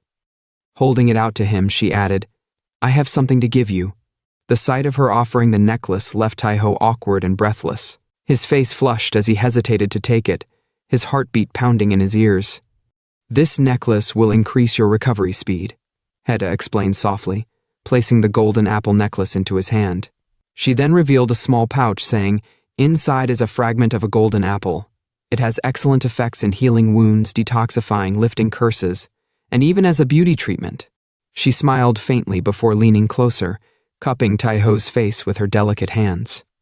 Tae Ho froze as Heda kissed his forehead, her soft lips carrying a warmth that seemed to ignite his very soul. She whispered inwardly, "May Idun's blessing be with you." Back in the present, Tae Ho was buried in the snow, somewhere in the frozen expanse near the dwarf mine. He groaned, forcing himself to emerge from the icy grave. "I'm actually alive?" muttered, dazed. "I wasn't expecting anything normal, but I never thought they'd launch us in a coffin." Turning back, Tae Ho noticed other warriors scattered across the snow, some half-buried, others suspended awkwardly in midair. His stomach churned. Surely they're not all dead, right? Clutching the golden apple necklace around his neck, Tae Ho wondered, "Is it thanks to this necklace that I'm the only one unharmed?" A few moments later, the warriors began pulling themselves free from the snow, shaking off frost and grumbling under their breath. They regrouped at the imposing gates of the dwarf mine. The doors, ominously ajar, loomed over them. One of the warriors frowned. "The door's open. Were we duped?" Commander Siri's voice rang out with confidence, cutting through the uncertainty. "Let's go inside," The warriors filed into the mine cautiously, their torches illuminating the narrow stone-hewn tunnels. "It's incredibly dark in here," one warrior muttered. "Dwarves dislike sunlight, don't they? What if they turned to stone in direct sunlight? They'd be like vampires." "Then they wouldn't be dwarves," another replied with a chuckle. "They'd be vampires." Suddenly Ciri raised her voice, calling out, "Dwarves! We are warriors from Valhalla. Valkyrie Rosgrid sent us." Tae Ho, walking quietly among the group, activated his power, scanning the mine. His heart sank as he noticed red names appearing in clusters. "Commander Ciri." He called out urgently, "We're surrounded." Ciri reacted instantly. "Shield wall," she commanded. The warriors snapped into formation, locking their shields together and crouching to the ground. Their formation created an impenetrable barrier, just as a rain of arrows descended upon them. The arrows clattered harmlessly against their shields, though the force of the assault made some warriors groan. "Hold steady," one shouted. "Damn it, I get it," another grumbled, bracing himself. When the arrows ceased, Ciri turned to Tae Ho. "Tae Ho, can you identify the enemy in this gap?" Peering through a narrow opening in the shield wall, Tae Ho's face paled as he read the names above their attackers. His voice shook as he stammered, Those are dwarf zombies." Rolf's eyes lit up with a mix of confusion and excitement. "Dwarves? Why are dwarves? And zombies? Why are there zombies here?" Sweating profusely, Tae Ho repeated, "Dwarf zombies." Ciri, ever composed, shot Rolf a sharp look. "Listen until the end," she snapped. Tae Ho's gaze fixed on the horde shambling toward them, their decayed forms wielding axes and hammers. Could it be? He thought, panic rising. Looking closer, the grim reality settled in his mind. They're all dead. Exactly as Tae Ho feared, the dwarves were no longer themselves. Their lifeless eyes glowed with an eerie light, their once proud forms now reduced to mindless, weapon-wielding zombies. The warriors lowered their shields and stood, facing the horde of dwarf zombies. Rolf, the green-haired warrior, shouted at Tae Ho, "Are you sure those are all zombies?" Without turning, Tae Ho replied grimly, "Yes, it's too dark to see their faces clearly, but..." He trailed off, his gaze locking onto the glowing red names above the dwarves' heads. Panic set in as he added, "Even with different names, they are all definitely zombies." Suddenly, one of the dwarf zombies raised a bow and aimed toward the group. Tae Ho's voice cracked as he shouted, "They're reloading. Raise your shields again." The warriors hesitated, glancing at their damaged shields. One demonstrated the problem by pushing his finger clean through a hole in the shield. "Commander Ciri, the shields are already in this condition. We might not be able to block the next attack." Ciri grimaced, clenching her fists. "Damn it!" Above them, the zombies prepared another volley, and panic rippled through the group. One warrior muttered, "Is this really the end?" Suddenly, a booming voice echoed from the shadows of the mine. "Everyone over here." A dwarf appeared, holding a bottle with a flaming wick. Without hesitation, he hurled it toward the zombies and yelled, "Close your eyes!" The group obeyed just as the bottle exploded into a blinding flash of light. The zombies recoiled, disoriented by the burst. The dwarf waved frantically, urging the warriors, "This way! Hurry!" The group sprinted toward the dwarf, who led them to a small, round tunnel on the ground. "Get in!" he barked. Rolf tried to squeeze into the tunnel but quickly got stuck. "It's too tight. I think I'm stuck. Isn't there another way?" The dwarf glared at him. "No, just go." With a grunt, he placed his foot on Rolf's head and shoved him through the tunnel. Moments later, the rest of the group followed, Tae Ho included. As they emerged from the other side, Commander Ciri directed them, "This way, Tae Ho." Tae Ho stumbled out and froze in awe. Before him was a massive underground room that resembled a fortress. Its sheer size and grandeur were overwhelming. "Whoa," he breathed. The walls of the cavern sparkled with rich veins of ore, and tools and equipment lay scattered around, hinting at the dwarves' mining operations. The group followed the dwarf into a large hall within the underground fortress. They sat on the ground, listening intently as the dwarf began his tale. "It's the work of a vampire," the dwarf said gravely, his voice tinged with sorrow. "It suddenly appeared just yesterday at dawn and caused this mess in a single day. If you're bitten and killed by it, you become a ghoul through a curse, and if a ghoul bites you, you become another ghoul. Behind the speaker, other dwarves stood solemnly, their faces etched with grief. The dwarf clenched his fists as he continued, "There are roughly 20 of us left alive, that's all." Commander Siri's expression hardened. "Do you have any distinctive features of the vampire?" The dwarf nodded. It was big, with gray skin. Its entire body was bald, and its black eyes were like pits of darkness. He paused, recalling the details. Its nails kept extending and retracting. It seemed to prefer physical combat over magic. Siri spoke calmly but firmly. "Do you plan to seek revenge, Isaac? If so, it's better to postpone it for now. We should regroup and come back later. That would be safer." The dwarves exchanged determined glances. One of them gripped his weapon tightly and replied, "No, this must be done right now. There's something more important than revenge at stake." Isaac, the lead dwarf, looked resolute as he continued. "Recently in this mine we discovered something. An unt. It's too valuable to leave behind."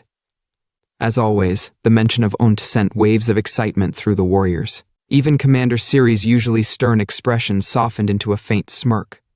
One of the warriors eagerly blurted out, "Discovered, you say?" Moments later, Tae Ho glanced at the group with a disapproving look, clearly unimpressed by their reactions. The warriors exchanged glances and asked, "What's that?" Tae Ho thought to himself, "Why do you all act so surprised when you don't even know what it is?" As the group moved deeper into the mine, the chatter about unt grew louder. "I didn't know unt was such an incredible thing," one warrior mused. "That's what I'm saying. It's shocking." Another agreed. "If it's really that amazing, we have to secure it immediately," someone added. "We can't let something so precious fall into enemy hands," one warrior declared, his voice filled with conviction. Another warrior raised a finger dramatically. "It really is something amazing."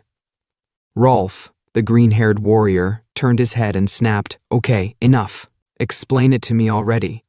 Finally, someone explained. "Unt is called the metal of the gods. It's the hardest material in the world, and it amplifies the power of runes. Even Mjolnir was made from unt." Hearing this, a warrior exclaimed, "We can't let a weapon like Mjolnir fall into enemy hands." "Exactly," another agreed. "We must act quickly." Before the discussion could continue, the dwarf from earlier raised his fist. "Stop! We've arrived." The group halted in front of a massive castle gate. The dwarf gestured to the towering structure. "The UNT is at the top floor, in the sacred anvil room. That's where the refining process happens. The vampire will likely be there too. Unti can only be refined using starlight and moonlight." Tae Ho raised an eyebrow. "Starlight and moonlight? But how is that possible in an underground place like this?" Without looking at Tae Ho, the dwarf replied, "The top of the tower connects to the surface. Part of the ceiling can be opened." Sweat rolled down Tae Ho's face as he thought, "This is unbelievable. If it's noon right now, the vampire should be weaker under sunlight."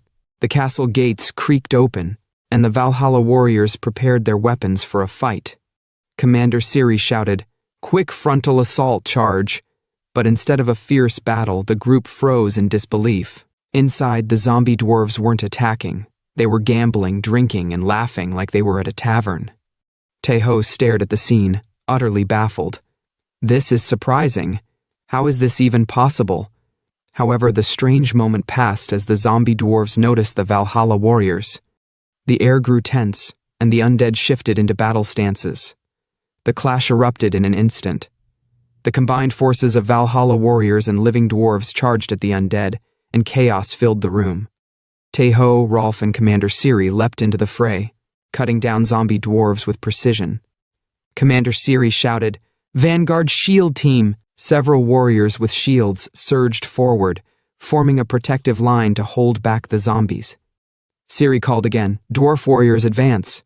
The living dwarves, gripping their weapons tightly, charged at their undead comrades with fierce determination. One dwarf warrior spun his hammer around like a whirlwind, creating a small tornado that obliterated a cluster of zombie dwarves. Amid the battle, Siri turned to Tae Ho. "Let's move. We're going in." Tae Ho nodded sharply. Yes, the remaining warriors and dwarves steeled themselves for battle against the zombie dwarves. The earlier dwarf, his voice heavy with emotion, muttered, "I'm sorry, comrades. With that, he unleashed his fire machine, scorching the undead with a torrent of flames. Meanwhile, Tae Ho, Commander Siri, and Rolf dashed toward the top floor of the castle. As they reached the door to the secret anvil room, one of the warriors in their group declared, "This is it. Behind this door lies the sacred anvil." Another warrior, unable to contain his anticipation, added, "Let's go in." They pushed the door open, stepping into the room with the dwarf who had guided them. In the center of the room, a glowing box emitted a faint light. The dwarf pointed and said, "That's the Unt." Commander Siri scanned the room and asked sharply, "Where's the vampire?" Tae Ho, squinting, pointed toward the ceiling. "There, on the ceiling." All eyes followed his gesture, and there it was, a vampire hanging upside down like a bat.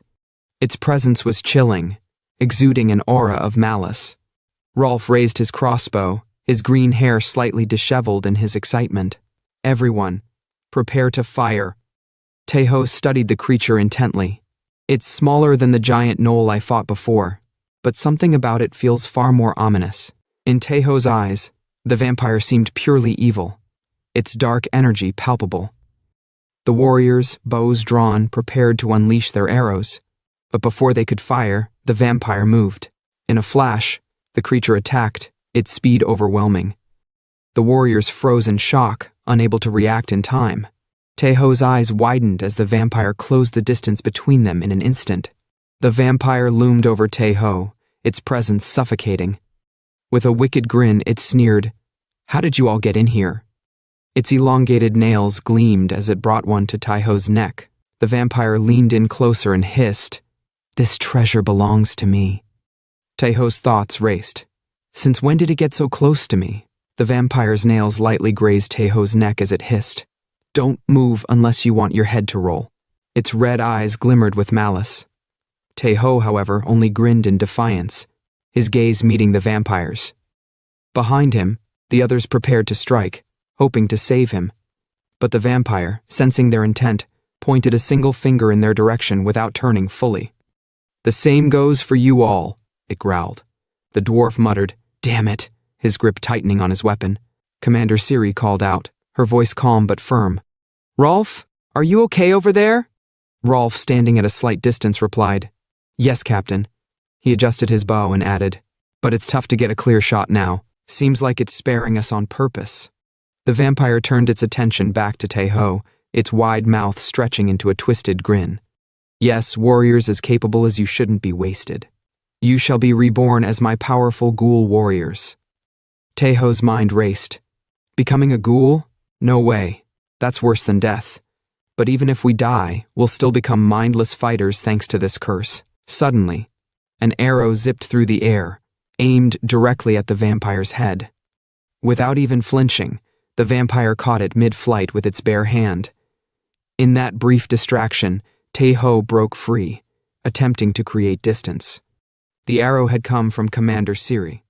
The dwarf beside her exclaimed, "Captain Siri!" He looked back at the vampire and shouted, "Rather than become that bastard's dog as a zombie, it's better to die fighting." He unleashed a blast of fire from his weapon, flames engulfing the vampire.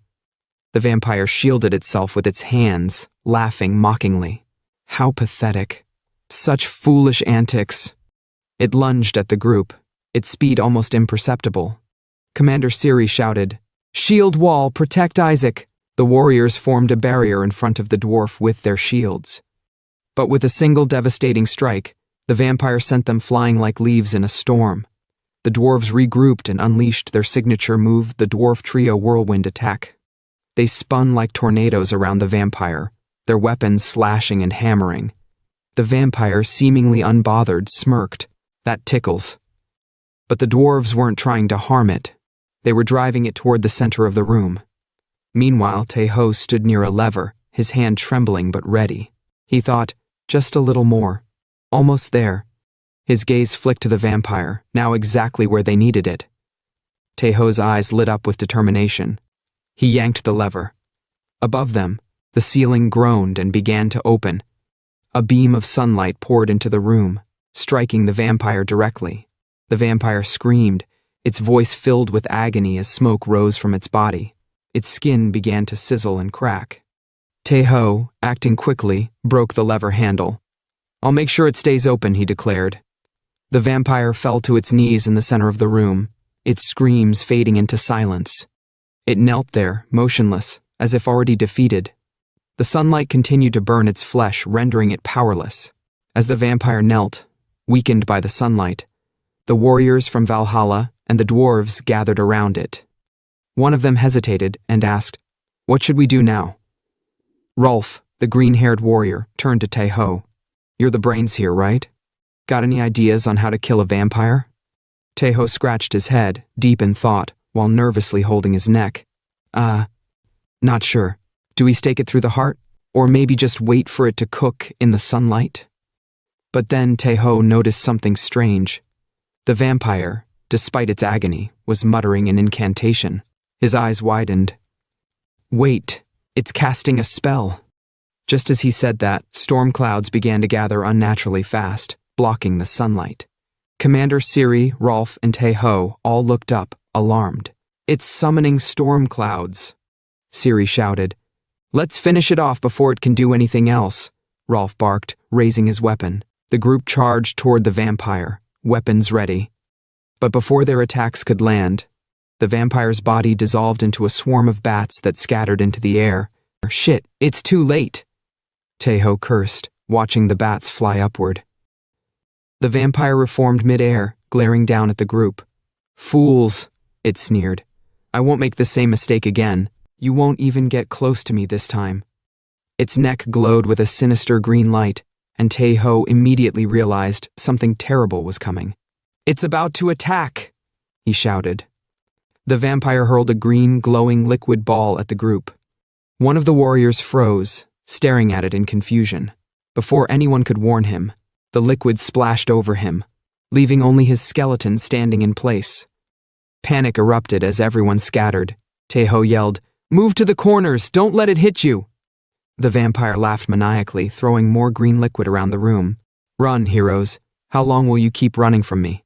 Rolf, dodging the poison, growled, "Damn it, the entire floor is filled with poison. There's nowhere left to run." Tae Ho, now desperate, clenched his fists. His resolve hardened. "I can't let it end like this," he muttered. Using his powers, he manifested a gleaming sword in his hand.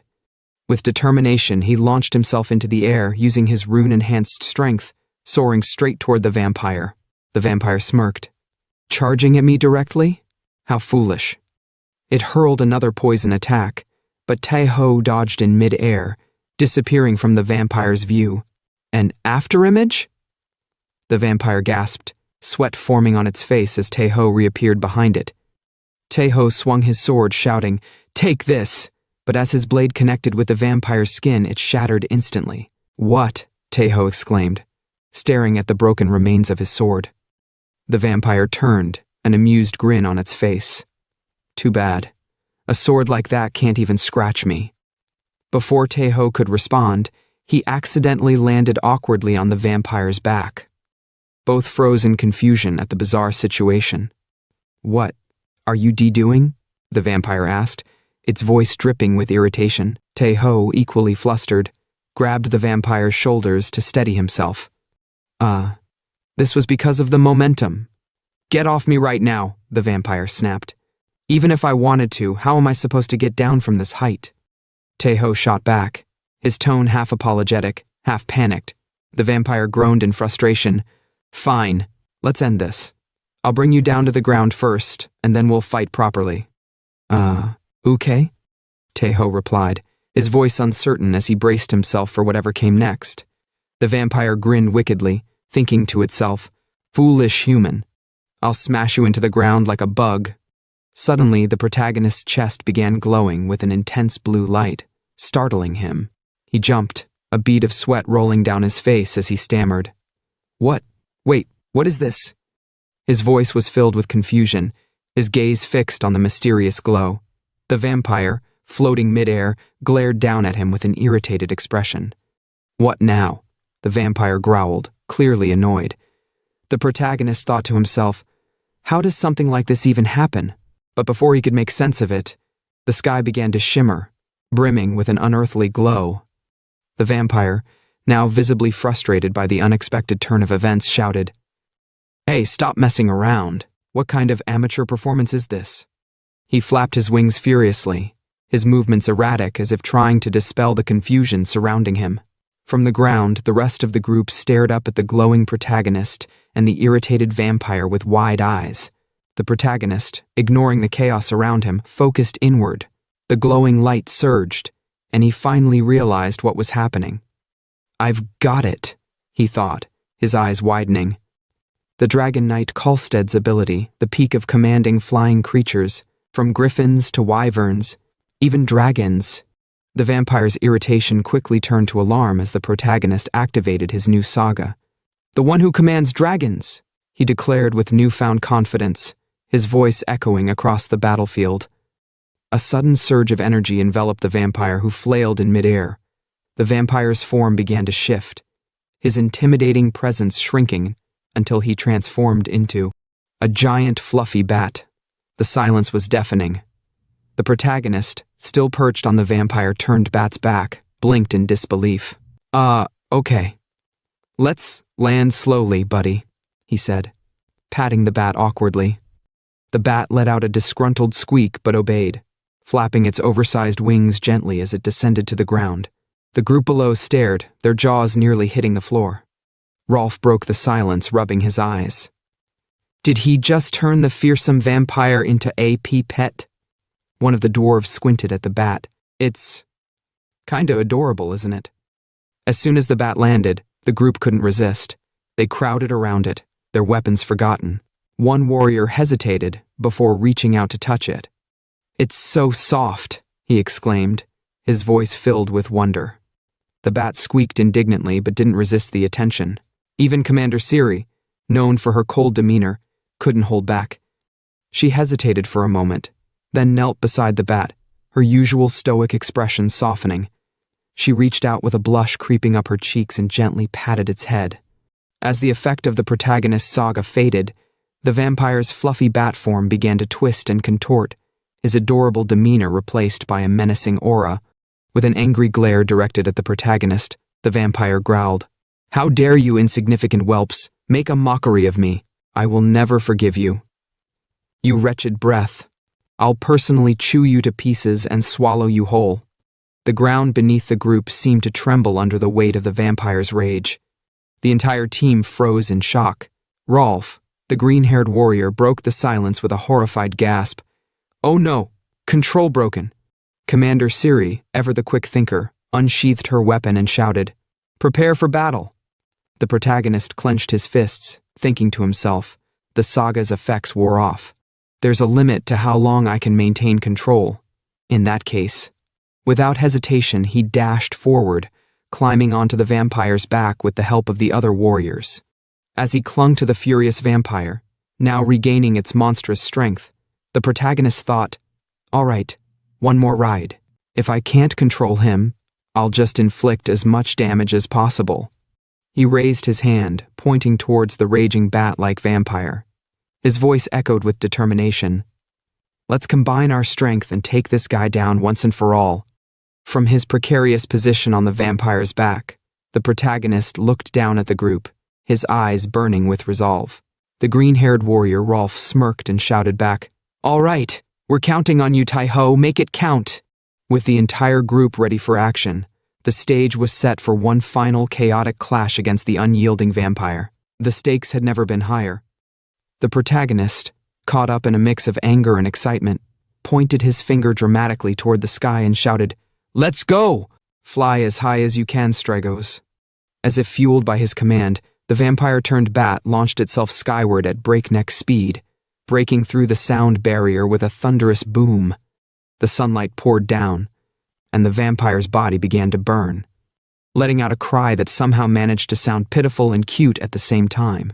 Between you and me, seeing the bat cry like that? Yeah, I felt bad. But hey, that's just me. Back to the story. The protagonist shouted once more, "Now!" At full speed, charged toward the ground. Obeying his command, Stragos dove straight down with blinding speed. At the last moment, the protagonist leapt into the air, leaving the vampire to crash headfirst into the ground with a deafening impact. Dust and debris erupted everywhere as the earth cracked beneath the vampire's massive weight.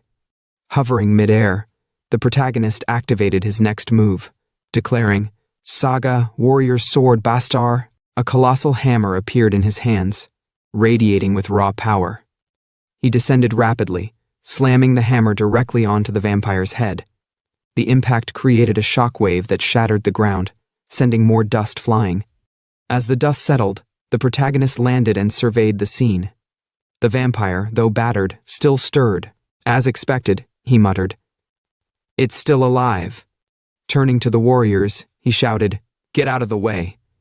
The group scattered as the protagonist prepared for the next attack.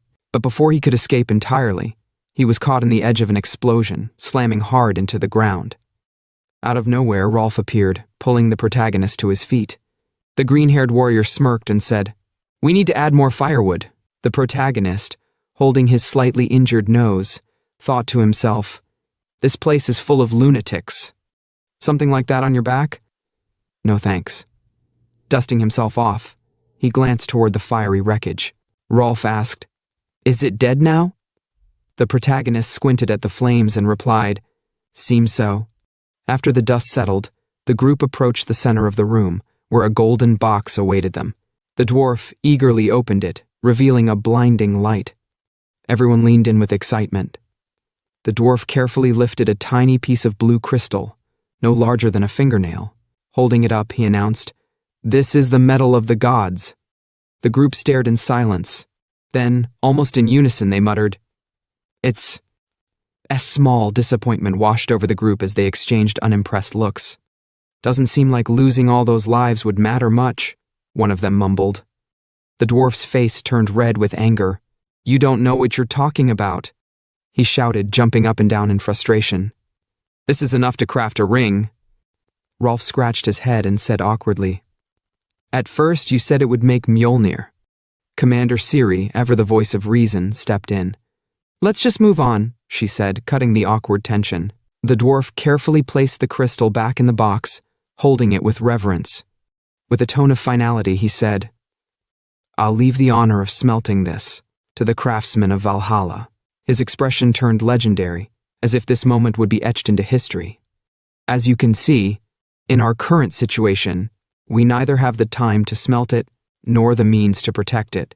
Commander Ciri nodded, taking the box from him. "Understood. We'll respect your decision. We'll ensure its proper delivery." With that, the group stood ready to move forward, the weight of their quest and the tiny crystal resting heavily on their shoulders. Rolf, practically bouncing with excitement, turned to the dwarf and asked, "So, are we eating and drinking now?" The dwarf, just as thrilled, grinned and replied, "Of course, a whole barrel of ale. It's only natural to treat our saviors properly." Hearing that, all the warriors erupted into cheers, shouting in unison, "Dwarf beer, dwarf beer!" But their celebration was cut short when Commander Ciri stepped in, her icy demeanor instantly silencing the group. "No," she said coldly, "we don't have time for that." Turning to the dwarf, she added, "We must return promptly, Isaac." The dwarf, clutching his throat dramatically, protested, "We can't send our saviors off empty-handed." Then, with a confident smirk, he raised a finger and declared, "All right, follow me." A short while later, a massive door creaked open, revealing a treasure trove of legendary dwarf armor and weapons. The group's eyes lit up with excitement, and in unison they exclaimed, "It's the legendary dwarf armor!" The warriors rushed inside, grabbing weapons and marveling at their craftsmanship. "Masterpieces," one shouted. "Dwarf armor truly is the best," another added, as they eagerly tried on the gear. Meanwhile, the protagonist stood quietly beside the dwarf, watching his comrade's excitement. The dwarf nudged him and said, "Tae Ho, don't just stand there in a daze. Say something." Snapping out of it, the protagonist looked toward the armor and said, "Yes." Suddenly, his dragon eye activated, glowing with an intense light. He thought to himself, "Maybe if I examine them with the dragon eye." As his gaze swept across the room, some weapons glowed green, while others emitted a faint blue light. As expected, he thought, there's a grading system. But then, something caught his eye, a weapon unlike any other. His breath hitched. This is it. Later, outside the mine gate, the warriors and dwarves stood together. The dwarves saluted the group, their voices filled with gratitude. "Thank you once again for advancing our brothers," one said. Then, with a grin, he turned to the protagonist and added, "And Tae Ho, you've got an excellent eye for gear." The protagonist, now clad in the hawk's wind garb, thought to himself, it was the only blue item in the armory. Lightweight, durable. But does it have any special abilities? As if reading his mind, the dwarf leaned in and pointed a finger at him. "You'll need a chant to use it," he explained. "I'll teach it to you. If things go south, you can even return to the fortress immediately with it." Not long after, the protagonist soared through the sky, transformed into a bird. The wind rushed past him as he exclaimed, "This is so exciting!" Twisting and drifting with pure exhilaration, he spotted his destination. "I can see the Black Fortress. Great, let's head there." With his comrades safely inside the enchanted coffin he carried, the protagonist flew onward, his voice ringing out one last time, "Valhalla!" Alright, that's a wrap for today's video. Thanks for sticking around till the end. You're the real MVP. If you're itching for more of this series, drop a comment and let me know.